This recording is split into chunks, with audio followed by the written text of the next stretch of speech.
Анан қараш қалай сәждеге тез кетіп қалды. Суретке түсіріп алайын.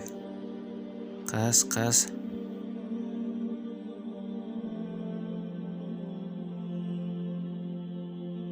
Бұндай намазды Алла қабыл етпесе ше.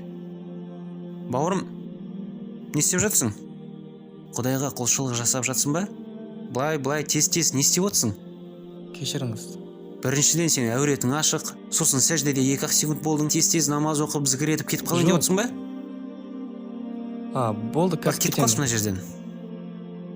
Сен мынаған сенесің бе? Болды ағасы, міне тұрдым.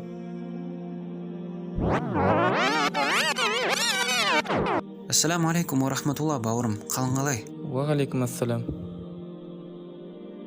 Мен байқадым, сіз кішкене мазасызданып жатсыз, бәрі дұрыс па сізде? Намаз оқы білмейсіз ба? Иә, біраз қиындау болып жатыр. Ата-анам үйретпеді. Болды, онда үйретеміз. Шынымен ба? Көп уақыт кетпейді оны үйренуге. Тамаша болар еді. Мен өте қуанып тұрмын. Рахмет сізге. Көрсетейін. Қазір үйретемін.